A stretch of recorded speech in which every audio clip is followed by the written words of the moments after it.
오늘은 창세기 세 번째 사건, 홍수 사건에 대해서 알아보도록 하겠습니다. 홍수 이전에 어떤 시대가 도래했냐면 네피림 시대가 도래했다는 게 홍수 사건의 가장 중요한 내용입니다. 홍수 사건이 일어났다. 그래서 방주를 하나님이 만들게 하셨다. 그래서 인간을 구원하셨고 새로운 인류를 또 이어지게 하셨다. 그 내용이 중요합니다. 물론 그게 줄거리입니다. 하지만 홍수 사건이 일어날 수밖에 없었던 이유, 정확히 말하면 하나님이 홍수로 인간을 다 멸망시키고 심판하셔야만 하셨던 이유, 그 핵심에 어떤 이유가 있느냐? 네피림 시대가 온 세상을 장악해 버린 겁니다. 네피림은 어떤 유명한 사람들을 말하는 그 당시 단어였습니다. 그런데 네피림이라는 단어를 자세히 분해를 해보면 히브리 말로 나팔이라는 위에서 떨어지다 라는 그 말의 명사형입니다. 위에서 떨어진 존재가 분명히 성경에 기록되어 있기를 사단이라고, 타락한 천사라고 이 얘기를 하고 있습니다. 좀 더 이렇게 확대로 해석을 해보면 위에서 떨어진 존재가 인간의 영혼 속에 들어가서 인간을 완전히 사로잡고 인간 속에 들어가서 능력을 행하는 그런 유명한 사람들이 많아져서 그런 사람들로 온 세상이 다스려졌다는 그런 말입니다. 예전에 우리나라 시조도 당군 왕금이라고 말을 했죠. 그런 종류의 류라고 생각하시면 됩니다.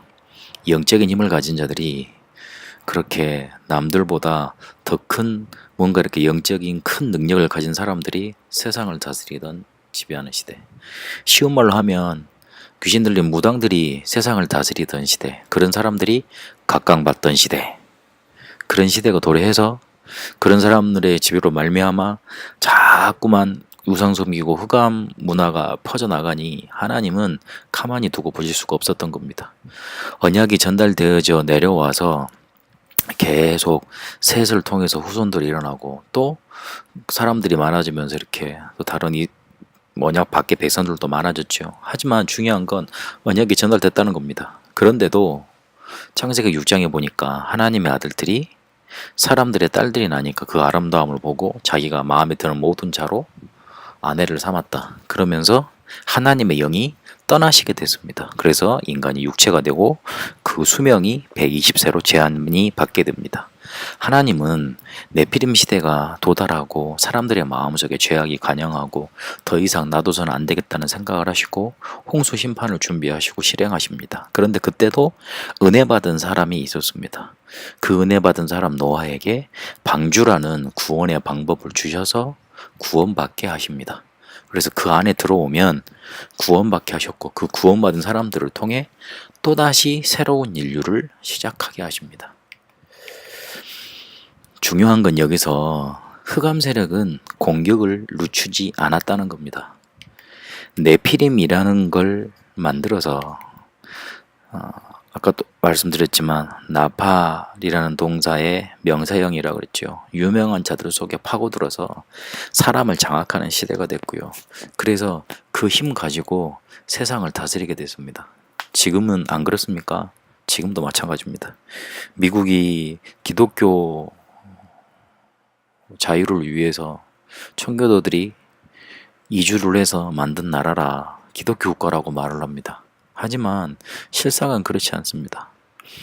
기독교 믿는 거하고는 다르게 우상이 많이 지배하는 나라고요. 영매들이 많은 나라고요. 네피림 문화를 이어받는 뉴 에이지 문화를 추종하는 사람들이 나라를 좌지우지하고 문화를 다스리고 있습니다. 지금도 비슷합니다. 똑같습니다. 네피림이 지금도 그런 다른 방면으로 문화로 영향력을 많이 가진 사람들로 우리에게 다가올 뿐 똑같습니다. 그래서 인간은 타락하게 됐습니다. 죄악이 그 속에 관영했고 세상 속에 관영했고 많이 퍼졌다는 말이죠. 다들 죄 짓고 사니까 나 조금 죄 지은 거면 어떠냐 이런 식으로 사는 거예요. 그리고 마음속에 항상 악한 것만 계획하게 됐습니다. 그리고 하나님이 그 방주 안에서 사람들을 끌어내셔서 다시 축복을 하실 때 내가 다시는 홍수로 심판하지 않겠는데, 왜냐면 인간이 어려서 태어날 때부터 악한 것 속에서 자라고 악한 것만 생각하고 자라기 때문이다. 그렇게 하십니다. 그래서 인간 지으셨음을 한탄하셨습니다. 타락을 해도 너무 타락을 하니까요. 근데 이게 가정을 공격했습니다. 그 창세기 6장 전반부에 보면 하나님의 아들들이 사람의 딸들 아름다움을 보고 그냥 결혼했다가 아니고 자기가 마음에 드는 모든 여자들, 그러니까 남자는 하나인데 아들은 하나인데 딸들은 많았다는 거죠. 그러니까 일대 다 일부 다처제로 이렇게 결혼을 했는가 보죠. 그러면 가정이 올바르게 대수로 서 있을 수 있었겠습니까? 그런 개념이 그 당시에 서 있었겠습니까? 어쨌든 자기 욕심 나는 대로 다들 끌고 오니, 한 사람을 데려오든 많은 사람을 데려오든 그냥 혹해서 데려와서 살다 보니 가정이 자꾸만 문제가 생기고 공격을 받게 되는 겁니다. 그래서 결국은 이 언약을 뒤에 넘겨져서 언약의 후손, 여자의 후손 그리스도가 오셔야 되는데 그 가정을 공격하고 후대를 공격했습니다. 흑암 세력이 이렇게 그 시대를 공격을 했습니다. 아담 이후로 얼마 지나지 않은 세대 아닙니까? 아담이 살아 있었을 때입니다. 아담은 노아가 태어날 때 그때쯤 돌아가셨다고 그럽니다. 잘 생각을 해보세요. 아담이 창세기 3장 문제를 알고, 그리고 창세기 3장 15절 여자의 후손을 알고 있는 사람이잖아요. 근데 몇백 년 동안 쭉 거쳐오면서 인간이 이렇게 타락하는 걸 봤을 거 아니에요. 그래서 그러지 말라고 계속 언약을 전달했을 거 아닙니까? 그리고 그 자녀들한테 전달됐을 거 아닙니까? 그런데 흑암 세력은 그거하고 상관없이 인간을 확 장악하게 됐습니다. 그래서 결국은 인간은 심판을 받게 됐습니다. 근데 하나님은 이 심판을 이길 수 있는 방법을 우리에게 허락하셨고, 특히 노아에게 허락하셨습니다. 뭘로 하셨냐? 전도라는 걸로.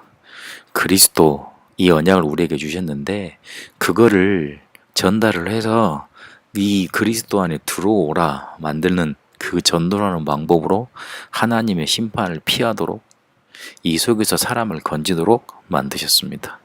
그래서 창세기 6장은 홍수 사건을 말을 하지만 홍수 사건이 올 수밖에 없었던 이유, 그러면 그 홍수를 피하는 방법, 그리스도에 대해서 말을 합니다만은 그 그리스도를 전도의 관점으로 설명을 합니다.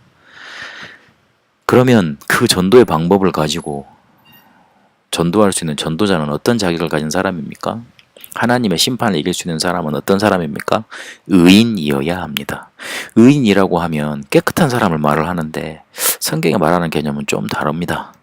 하나님과 동행하는 자라 그랬습니다. 그리고 하나님과 동행하기 위해서는 행실, 그리고 습관, 행동도 중요하지만 먼저 피 언약을 붙잡고 있어야 합니다. 창세기 4장을 잘 한번 생각해 보세요.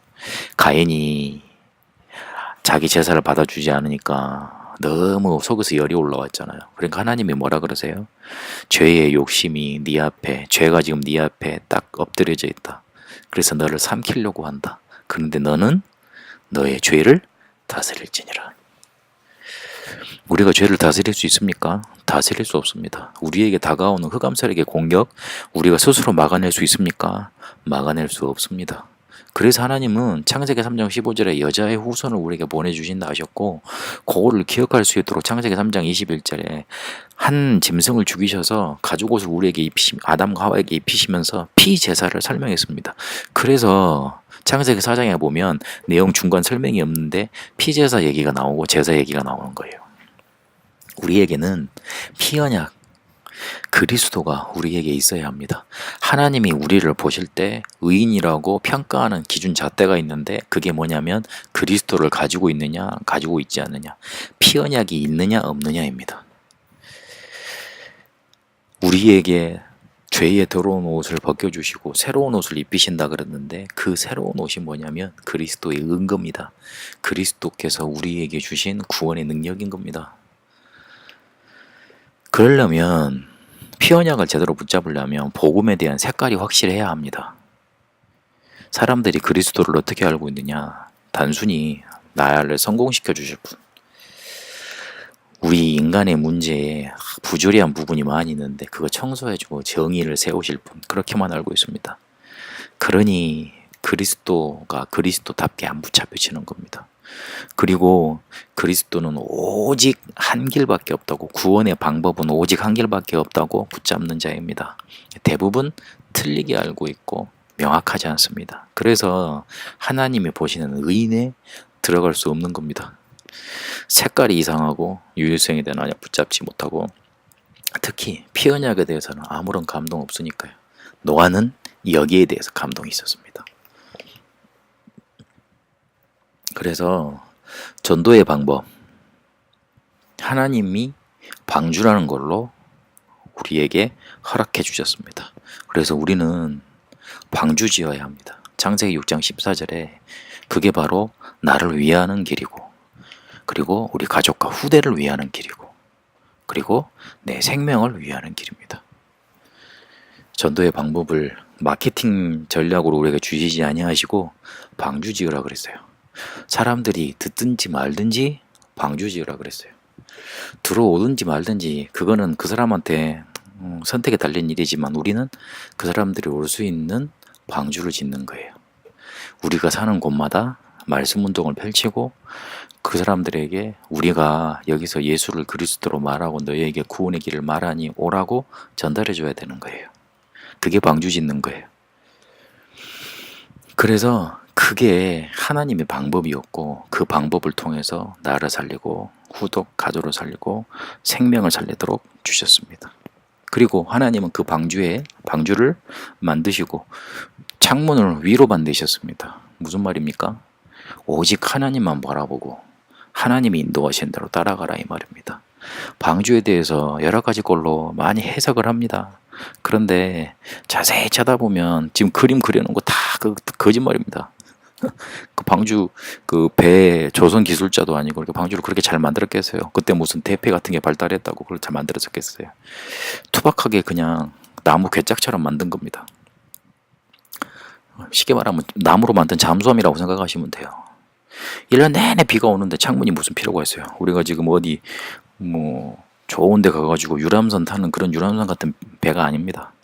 하나님이 그거를 만들게 하시고 하나님이 직접 또 그거를 닫으셨어요.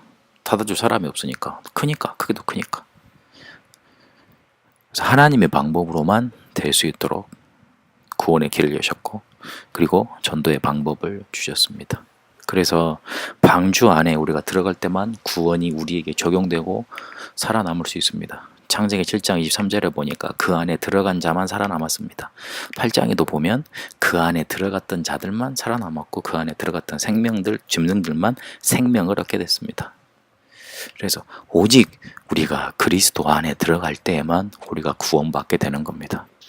창세기 6장에서 홍수도 중요하지만 홍수가 올 수밖에 없었던 이유, 그 홍수를 해결하신 하나님의 유일하신 방법, 그리스도, 그 그리스도를 전달하는 전도, 놓치지 않고 붙잡게 되는 축복이 되시길 바랍니다. 살아계신 하나님, 이 세상이 홍수를 만날 수밖에 없는 그런 네피림 시대를 만났습니다. 빠져나올 수밖에 없도록 우리에게 방주라는 방법을 허락하셨는데, 그리스도 언약 붙잡고 전도하다가 방주 짓는 응답 속에 우리도 들어가게 하여 주옵소서. 살아계신 우리 주 예수 그리스도 이름으로 기도합니다. 아멘.